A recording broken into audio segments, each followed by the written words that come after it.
Hello, everybody, and welcome in. Today we're going to be doing things a little bit differently than we have been because we're going to be doing a really quick overview of the Reid Technique. We've been talking about it, we watch it, we have opinions, we have thoughts, but I thought it would be a good idea to do a little brief, what is the Reid Technique, why is it problematic kind of deal. So I started to make a presentation actually because that's what I do. And then I found a presentation that basically had the same stuff that I did, only it's better because it's the Association of Federal Public Defenders who put it on in 2018, I believe. So we're going to be doing that. So welcome to Debunking Reid, How to Recognize and Challenge the Most Widely Used Interrogation Method, brought to you by the Association of Federal Public Defenders, Nell Brown and Connor Huseby. So what is the Reid method?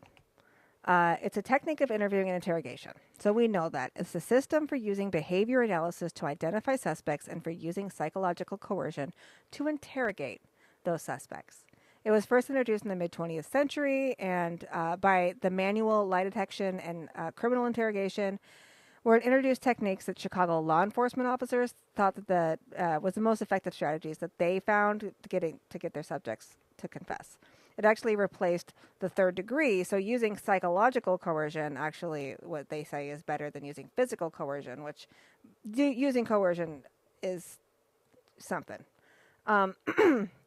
It has been the most widely used interrogation method for the past 40 years, more than that now. So by 1974, this method was franchised by John E. Reid and Associates, and today over 500,000 law enforcement and security professionals have attended the company's interview and interrogation training programs since 74, and now you can just do it on their website, as Connor Huseby did here in 2016 when he got his certification of completing a course of the Reid Technique on interviewing and interrogation, so good for you, Connor. So the first part of it is a behavior analysis interview. So that's when you decide if the subject's guilty. So they do the first interview, identify the subjects telling the truth or withholding relevant information and that concerns a specific crime or act of wrongdoing that profiles the subject for possible interrogation. So we kind of saw that with the Skylar Richardson interview we just watched. It's non-accusatory, right? They identify investigative and behavioral information and take notes following each response. So they aren't accusing her at that point, right? They're like, we're not, she keeps going, am I getting in trouble? Am I getting in trouble? I gotta go to jail. Like, we're not trying to do that. We're not trying to do that. We're just trying to find out what happened. So they're trying to find nonverbal cues to see, number one, if she's guilty, but also to see how they can interrogate her later, in my personal opinion. So at least half of the training is spent on the behavioral analysis interview. And that's because that's kind of the most important part, because you need to see if you're actually interviewing somebody who is going to be interrogating somebody who's guilty. Because they say that we don't interrogate innocent people. We only interrogate guilty people. So that's why we can use coercive techniques to do that. So the behavioral analysis interview has to be real. So it's a set of questions designed to evoke stress from the suspect. And they're taught how to recognize signs of deception. So don't worry, the instructors have Masters of Science in Detection of Deception, which is totally not bullshit at all. Don't worry. And they say we don't interrogate innocent people, just like I said. So they're assuming that they get it right in their behavioral analysis interview. Unfortunately, it is based on assumptions about human nature that are not based on science. So even though Masters of Science people are like doing it, it's not based on actual science. So that is a problem. But they do believe that it's so good. It's so right. It just perfection. We get the right person every time. So false assumption number one is that anxiety equals guilt. So in the behavioral analysis, they determine, is this person anxious? Because if they are, it's because they did it. Which we know. No, it's not. Being anxious when you're being interviewed by the police is not an indicator of guilt, right? When you get pulled over by a cop, you're anxious, but it's not because you just murdered somebody. You're anxious because what are you going to tell me that I did? What happened, right? Because they have power over you. That's why you're anxious. That's a totally normal reason to be anxious, because you're in a spot where you have no power, and that's a problem. There's no human nonverbal behavior like body language that's unique to deception. Like, even body analysis people who we watch a million times on YouTube, they spent the entire beginning being like, it's not just this one thing. It's all of this put together. You can't just base it on this one thing. You can't just be like, because they're looking down, it means that they're lying or whatever. It's all based on it's accumulative. It's not just one thing at a time. And instead of that, police say he was fidgeting with his pen and looking down, so he was lying to me. Mic drop. It's based on also the false assumption that police are accurate human lie detectors, as we were just pointing out. It's not necessarily true even remotely, so they're not accurate lie detectors. Social science studies have shown that humans get it right about 50% of the time. So flip of the coin is basically how well they do at determining whether or not somebody's lying. Reid boasts at 85% accuracy rate for human lie detection. So apparently they're training people to be scientifically and possibly human lie detectors. So that's cool. So unfortunately, police have an unjustified high degree of confidence in their ability to detect lies, even though it's just a gut feeling. And I'm going to add, you can Google this, look it up. There have actually been court cases that have solidified the fact that police have the right to discriminate against smart people to join the force. So they want stupid people on the force. So they can discriminate against higher IQs to join the force. So if you score too well, if you're too smart, they might not even want you on it because you're too smart. You're not stupid enough. So when I say cops are stupid, that's what I fucking mean. Moving on. The second part is the interrogation. So once they decided this person fucking did it, now we can interrogate them. So they only believe it they only do it if they believe the subject's guilty. This, I think, is kind of bullshit because they just say that, but they don't. No, you cannot tell me. I don't care what anyone fucking says. The police Liggett did not think that Richard Allen actually fucking did it. No fucking way. Why? Because there was no fucking evidence that he did it. Other people had confessed to doing it, and Richard Allen just happened to be kind of there at the same time. And they found a bullet that they tried to link to him with totally non-scientific methods that literally make no fucking sense. And there's no way you can tell me that they went in there being like, this fucking guy did it. No. I know they're stupid, but they're also shitty and evil, in my opinion. Moving on. So the objective is to obtain a court admissible confession. So that's the important part. They want it to be admissible in court. So starts out being accusatory. They are assuming your guilt, which I'm going to also chime in again. There's a problem with that. So when you go in assuming guilt, then you're already only going to use confirmation bias. There's a reason that the scientific method doesn't try and prove your hypothesis. So really quickly, when you use the scientific method, it is doing things that make it so you do not have confirmation bias. It tries to eliminate confirmation bias. So instead of going in and trying to prove your hypothesis, so if I say, if something happens, if this, then that, right? I'll just use a very generic hypothesis. If this happens, then this will happen, right? I'm saying this causes this. I don't go in there trying to prove that. That's not how it works. I go in there trying to prove the null hypothesis. And the null hypothesis is that my hypothesis is incorrect. So I try and prove that does not cause it, that there's no relation, that's not the thing. So if I say, if I take Tylenol, my headache will get better. The null hypothesis would be, if I take Tylenol, it has no effect on my headache whatsoever. So I'm trying to prove that is correct. Because if I try and prove that Tylenol fixes my headache, I'm only going to use information that says that Tylenol fixes my headache. That just has confirmation bias. But if you try and prove the null hypothesis, that's the way to combat that. So if they go in there, that's why, for instance, in the court of law, then they are innocent until proven guilty, because otherwise you will be using confirmation bias, right? So you're going to be going in there being like, oh my God, when they scratched their nose, I know it was because they knew that they was lying or whatever. It's all confirmation bias. But if you go in there believing that they're innocent and they have to prove to you that they did it, That is different. So when you go into the interrogation assuming that they're guilty, that's a problem, in my opinion. So anyway, moving back. So they go in there assuming that they're guilty. Then they monologue. So they just talk and talk and talk. Discourage the suspect. Don't talk. Don't get them to talk because they're just going to lie to you. And you're just going to have to, only when you tell the truth is when you're going to talk. So no note taking. None of that. This says or recording until after the suspect has told the truth. They've kind of tried to combat that a lot more. It doesn't matter, but, So, starting how interrogation is accomplished. So, the monologue. So, there are 9 steps to the Reid technique. If you Google it right now, this is probably the thing you're going to find the most. Like, first thing is these 9 steps. First, the positive confrontation. That's saying, you did it. I know you did it.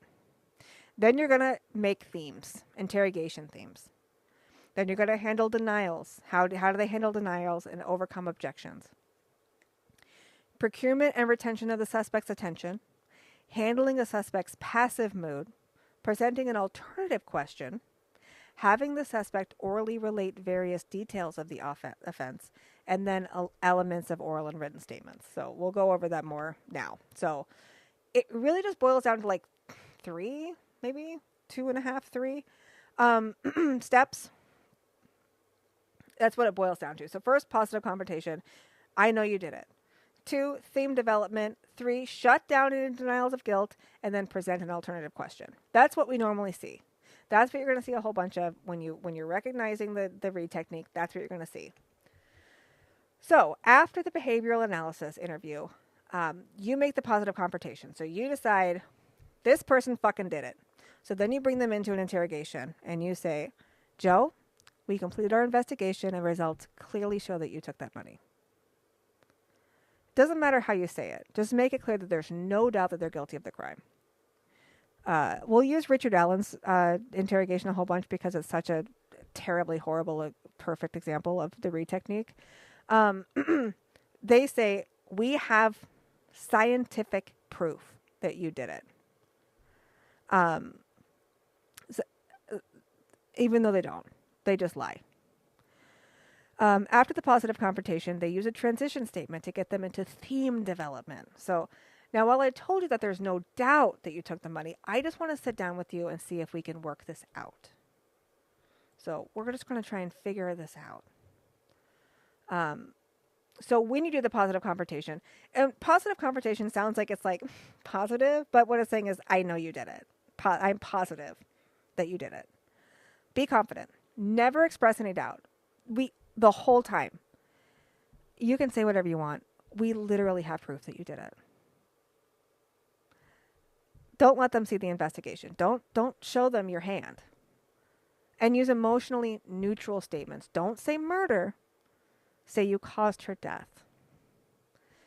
Until like the very end. The positive confrontation does not include saying you murdered her. It says, we think that we know that you caused her death. Don't say steal. Say you took without permission. Don't say RAPE. Just say you did not get consent. That kind of thing. So here's an example. There's going to be examples throughout. So the suspect says nothing happened. And then the cop says, I know something happened. And it's just a matter of figuring out how it happened. That's what matters at this point. We can't keep denying saying nothing happened because I know something happened and we have DNA that shows us that something happened and we need your side of the story. That's it. So basically what they're doing is they're being like, look, we already know you did it. We just want to hear how and why. That's all we need. We already know the end game. Like we know you fucking did it. We have everything we need to prove that you did it. We just want to know why. Because that gives the impression of you're on their side. I just want to make it better for you. Like right now, it looks fucking bad. We know that you did it. So we just, all people are going to think is that you're the worst person in the whole world. We want your side of it, right? Like for instance, like, I'm not saying you RAPE'd her. I'm saying you had sex with her. without her consent. So that's my example of using that kind of phrasing, making it morally feel better. The same way we do with, the same way that the media does with headlines. They don't say, they raped a child. They said they had unconsensual sex with an underage person, right? It makes it more palatable to agree with and to read and to be okay with. So next is theme development. So a monologue presented by the interrogator in which reasons and excuses are offered that will serve to psychologically justify or minimize the moral severity of the suspect's criminal behavior. The theme is only used to get the first admission. Like, it's not the real motive or action. You just want to get them to cross that, to say I did it. So I'll use Chris Watts as an example. I'm sure you've seen the Chris Watts interrogation and questioning, in which they do the lie detector, right? He fails it. And then they start trying to give him outs, right? Well, is it possible that Shanann was hurting the kids and you were trying to help them and it just got out of hand? That kind of thing. Making it so it's like, were you actually the hero? Are you sure you weren't actually the hero? I mean, that's what we're thinking. That kind of thing. So either blame somebody else for their behavior, a lot of times the victim, so that's fun, and then contrast with what the suspect did to something much worse. So look, I know you're not evil. It's just sometimes these things happen. Keep floating things with the suspect until they give some sign. Is what they say, like a sigh or a nod of the head. Like that. Then they're like, got him. Not, I'm so sick of this fucking bullshit. Why the fuck am I here? No. That means that you did it and they're on the right track. I'm so glad we have cops. So next part of theme development, the wrong person. So here's a possibility. So the cop says, and could it have been that you thought you were having sex with one of your girlfriends or somebody else? Like, it was dark. You weren't paying attention. You accidentally had sex with her when you thought you were having sex with somebody else. I mean, that makes sense. That makes sense too. That doesn't make sense. But, yeah. Okay. So there's also the option of sleepwalking. This is a good example because it's like, you weren't in control, right? Like, you didn't actually intend to do that. So, like, let's say you're sleepwalking and you didn't wake up until the next morning. Went through the whole sex thing, went back to your room. You would still know if you had sex, so there's evidence, you can tell. That's the most innocent of ways to things to happen, like you're sleepwalking. Like, you give them an option to say I did it, and then after they say I did it, then you take away all of that shit you just did. Also, you don't remember doing it because you felt so bad. Is there any chance in your head, I want you to think really hard about this, that you had sex with her and you just have tried to blank it out of your head because you feel bad about it? Like, I know you're a good person. I know you're better than that. You graped her out of love. That's another one. We do see that one quite a bit, don't we? Because it was the love part that caused that, for everything to happen.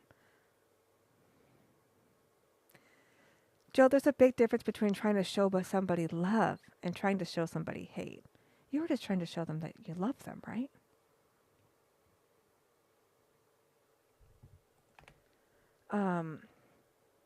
Oh, yeah, I would have done it too. That's another one. Your separated wife was controlling you, and your daughter is abusive to you. Anybody I told that story to would be like, I would have forced sex on her too. That's another thing that they do. Like, that's a totally normal reaction.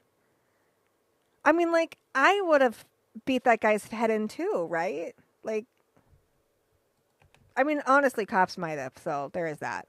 This is how they handle denials. That's the next part, if you remember from that list. Next part is handling denials.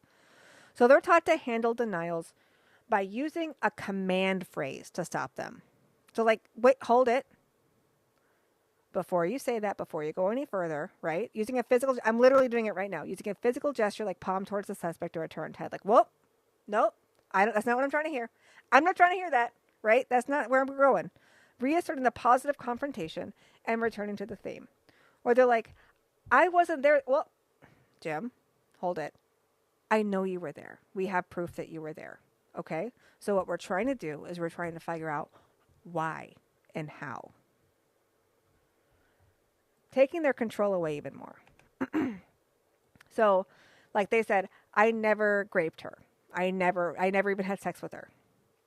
Cops respond, you had sex with her. That's not even on the table anymore for discussion. Like, look at Faust, for instance. We watched that too. When they were like, we literally have your DNA. Why would your DNA be there? And he's like, I don't even know who the fuck you're talking about. And they're like, look, that's not even something we're talking about right now. That's not even on the table. We're not even going over that right now. We're way past that.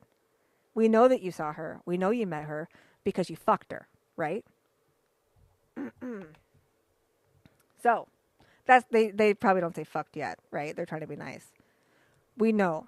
Look, we know that you had sex with her, right? Maybe without her consent. That's what they would say. Anger and handling denial, right? Okay, so I'll just read this to you for fun, for funsies. So, police. Here's what the police says. Lie to you about stuff and you're like, why are you lying to me about this? This is silly. That's kind of where we are right now.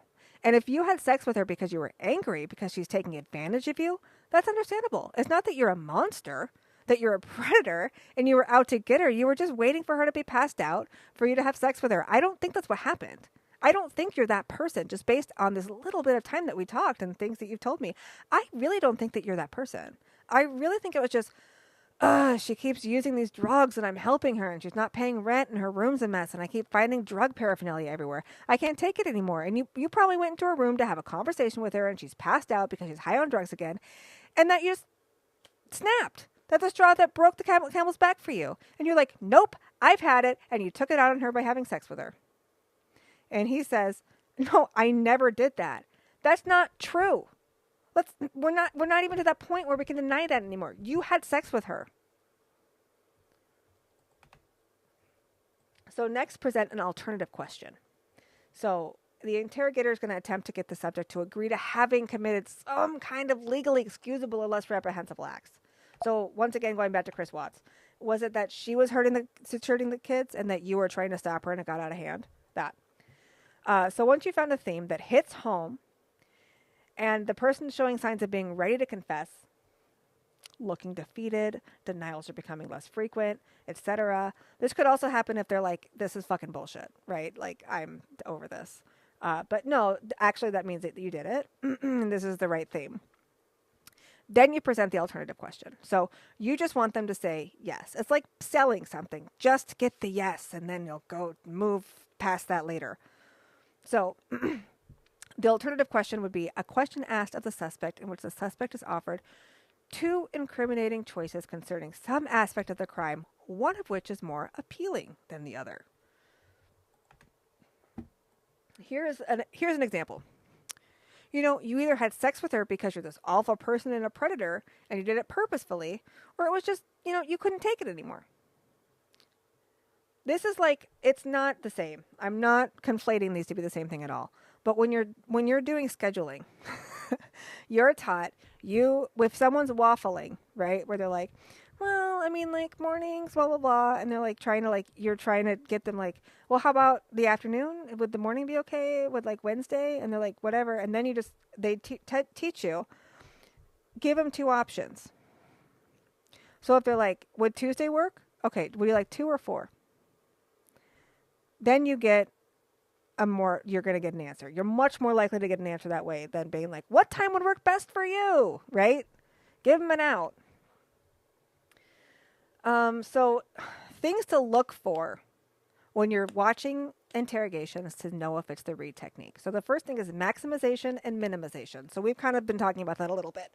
So maximization, applying pressure by telling the suspect how serious the crime is, which threatens serious punishment. Like, we're talking about murder here. Like, that's lifetime. Somebody could be put to death for that. Minimization is downplaying the moral consequences of the crime without mentioning the legal consequences to allow the suspect to save face.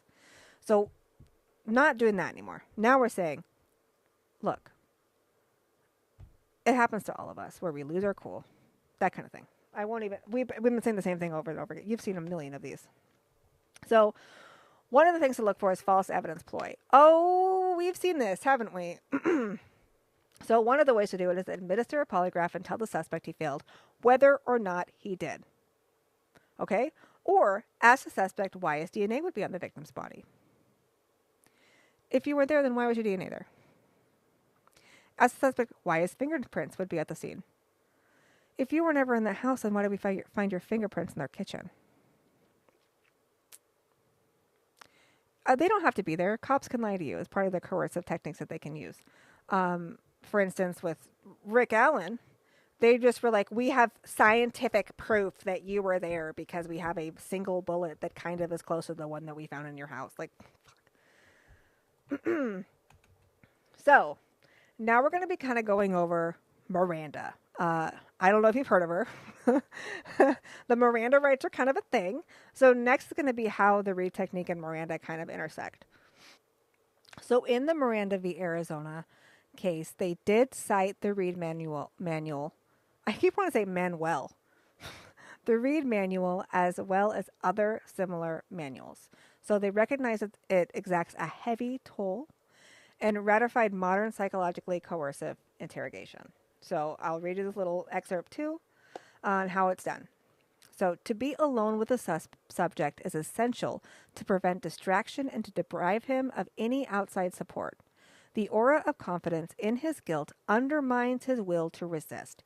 He merely confirms the preconceived story the police seek to have him describe. Patience and persistence, at times relentless questioning, are employed. To obtain a confession, the interrogator must patiently maneuver himself or his quarry into a position from which the desired objective may be attained. When normal procedures fail to produce the needed result, the police may resort to deceptive stratagems, such as giving false legal advice. It is important to keep the subject off balance, for example, by trading on his insecurity about himself or his surroundings. The police then persuade, trick, or cajole him out of exercising his constitutional rights. So there are legal challenges to the Reid Technique and possibly undermining Miranda.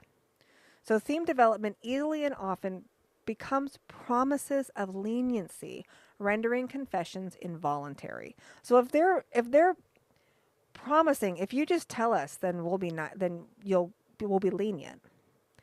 That's bullshit, and that is undermining Miranda.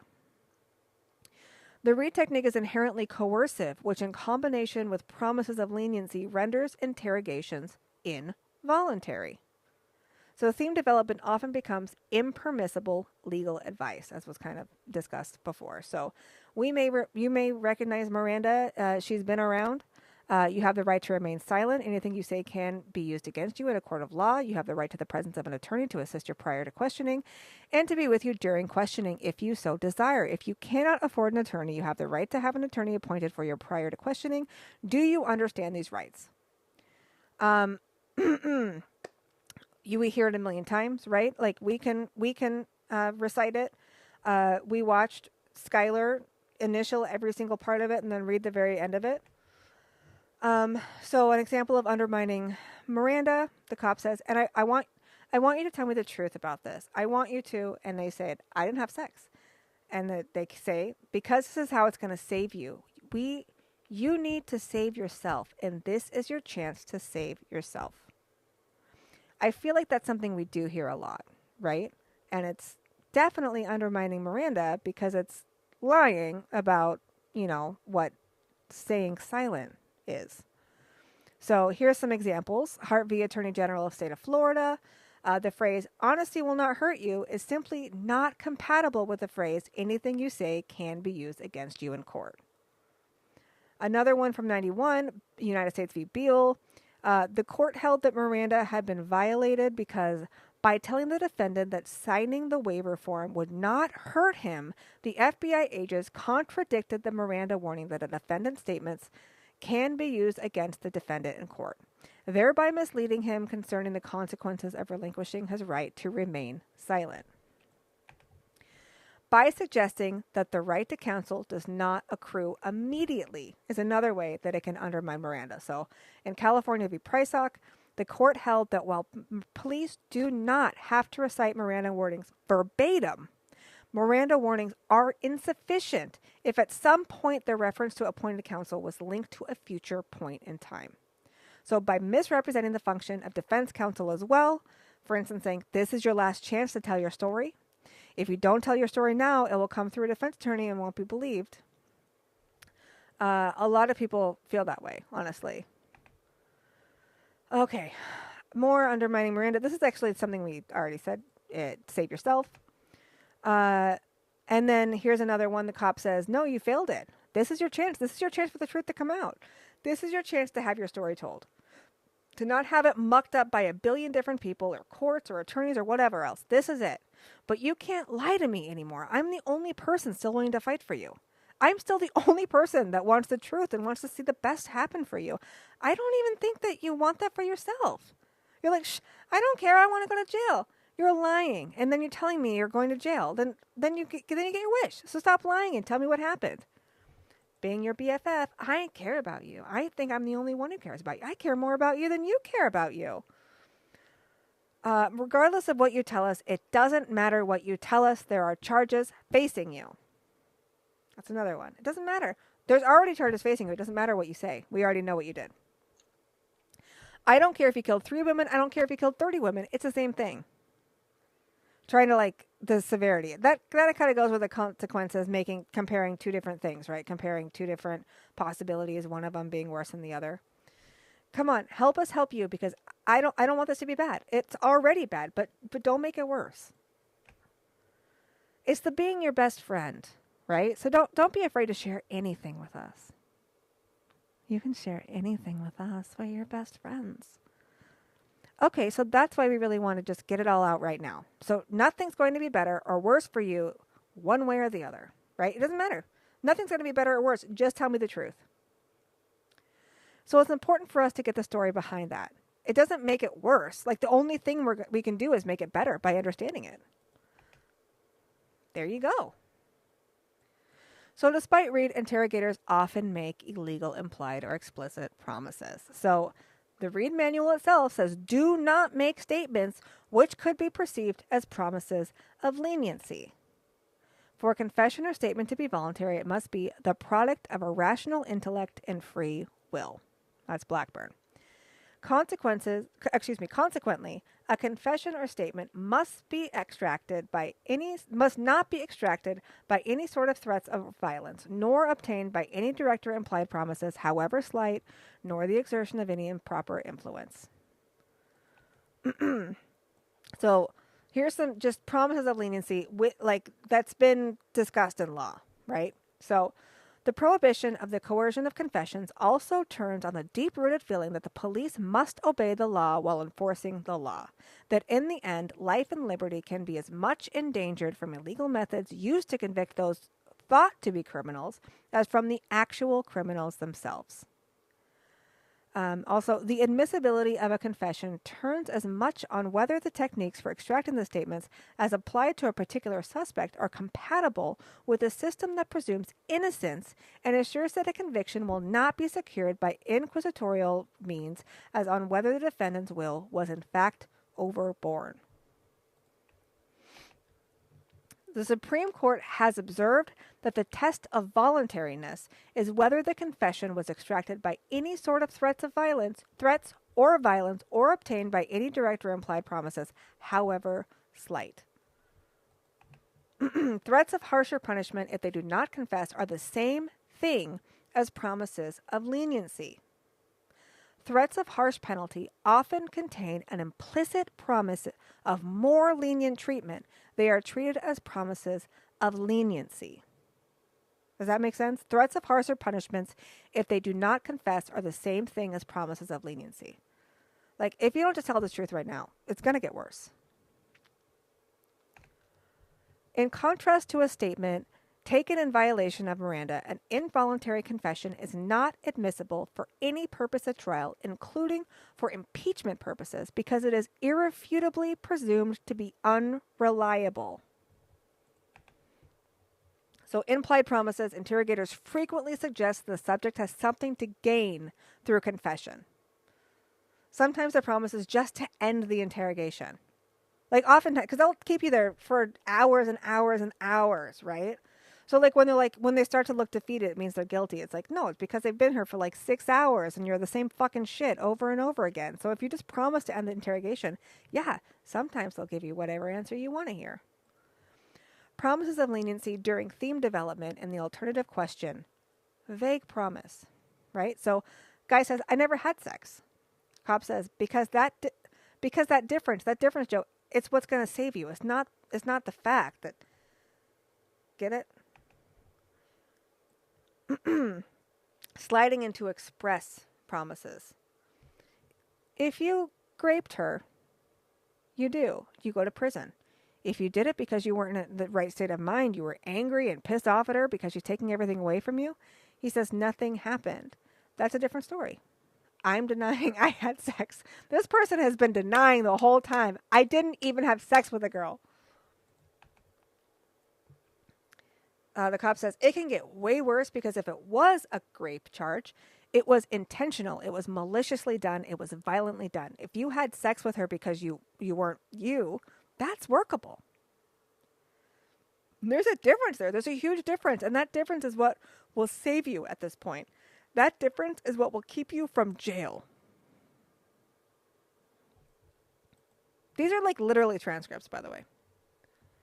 So here's an example. Judge tosses alleged confession of accused serial killer citing coercive Portland police tactics.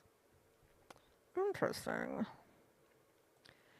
So U.S. v. Preston, regarding the voluntariness, totality of the circumstances. So, constitutional acceptability of the government's conduct. The voluntariness determination reflects deep, even if inarticulate, feelings of our society about the acceptability of the imposition of certain interrogation methods on a particular person. Mental condition matters, as interrogators have turned to more subtle forms of psychological persuasion and away from physical coercion. Courts have found the mental condition of the defendant a more significant factor in the voluntariness calculus. I'm going to think back to Schuyler, okay? Low intelligence is part of the totality analysis. That's not what I was talking about. I was talking about the mental conditions. Low intelligence as part of the totality analysis may be part of the setting in which police coercion may overcome the will of the suspect, can consider suspect's intelligence just as you can consider the suspect's state of mind as one of the circumstances. So, DNA exonerations have demonstrated that false confessions do in fact occur. So the National Registry of Exonerations has collected data on 1,810 exonerations in the United States since '89. This was in 2016. They include 227 cases of innocent men and women who confessed, 13% of the total, all after receiving Miranda warnings, at least according to the police. Nearly 3/4 of those false confessions were in homicide cases. So based on DNA exoneration cases in social science, young people and people with intellectual disabilities or mental illness are more likely to falsely confess. So, like, think about it. I don't know if you can hear my pig making as much possible noise as you can. But if you think about it, it's easy to manipulate, right? Who is it easy to manipulate? It's like taking candy from a baby, right? So, here's some final thoughts. Many countries are turning away from Reid in favor of peace, which is a different technique. So also recording interrogations is one answer. So 23 states now require it, and the FBI, I believe it is more now. This is from 2018. So experts read the social science literature on confessions. And then also hire an expert for your suppression hearings, psychologist, social scientist, read expert, yada, yada, yada. So here's some further reading. I'll leave this for you so you can copy it and read it if you would like. And that is all they have in this particular presentation. Okay, now that we have gone through that presentation, I did have a couple other things I wanted to go over, specifically about false confessions, because that's kind of what we were talking about with the Skylar Richardson trial, and kind of the difference between them. There's different kinds of false confessions and their connection to the Reid technique. So I will link this chapter in my description. This is by Michael McGrath from a forensic victimology textbook, I believe. So first things first, I just want to point out that the most at risk for a false confession share one characteristic. They are naive to police procedure. The naivety can be due to chronological age, mental age, or life experience. So I believe that is very, Skylar definitely was naive to police procedure, right? Like she had no idea. And there's different kinds of confessions, or false confessions, excuse me. There's voluntary false confession, which is a confession to a crime given by an individual who either knows he or she did not commit the crime, but nonetheless has made a decision to confess, or through no pressure from police has come to believe he or she committed the crime to which he or she is confessing. So the motive for the decision to confess could be multiple reasons. Think of like a mom trying to protect her kid or something like that. Coerced compliant confession. The suspect knows he or she is innocent, but due to conditions of the interrogation says that what he or she believes is necessary to placate the interrogator and end the situation. So if it's just like been going on for hours and like, what do you want me to say? I'll just say whatever to get the fuck out of here. But lastly, I wanted to go over the coerced internalized confession. So a coerced internalized confession is one in which the suspect comes to actually believe he or she may have committed the crime. A case that they went over before, Michael Crow's case, had elements of this type of confession when he said he killed his sister. He could not remember, although he continually asserted his innocence by advising his questioner that what he was about to say was a lie. A quite bizarre example of a coerced internalized false confession is that of Billy Wayne Cope, who confessed to killing his daughter and reenacted the crime for police and gave several confessions to the crime, when in fact it was a serial rapist whose DNA was found at the scene. Cope remains in prison because authorities refused to believe his confession was false and in fact tried him as an accomplice of the actual rapist, although the two had never met. So I wanted to give that explanation because I believe that is Skylar Richardson's eventual confession, which we will see in the interrogation that's coming up, in which we know this. We know that it's a false confession. How do we know that it's a false confession? Because she confesses to something that is physically impossible. So we know that that's not true, right? Like she knows she couldn't have done that, but she thinks that she did it because they're telling her she did it, right? Like she's naive. She's like, apparently I did do it, right? So in discussing the Reid technique, this chapter goes over some of the stuff we already said. We already talked about, which partly what becomes apparent over time is that investigators are taught to rely on behavioral and verbal cues in the behavioral analysis interview with limited or no scientific validity to make a determination of a suspect's guilt, and then proceed to an interrogation to confirm this impression. So this gives, though, examples from the specific interrogation book that is the Reid technique. It's replete with comments with no basis in reality. So here's some examples from page 60. Truthful subjects are more comfortable with silence created by note-taking. There's no like citation reference for that. They just say that. Innocent suspects are realistic in their assessments of the crime from page 110. Also, a telling difference between the innocent and guilty suspect is that the innocent suspect will have given much thought about the guilty person. It's possible you just heard my pig oinking at me. She's snorting at me. She wants me to go to bed. But next it says, it is an especially reliable sign of deception when an early response occurs during the middle or end of an interview. By that time, general nervous tension from a truthful subject should have subsided. That's from page 118. Oh my goodness, Petunia. She's just being a brat. But I love her.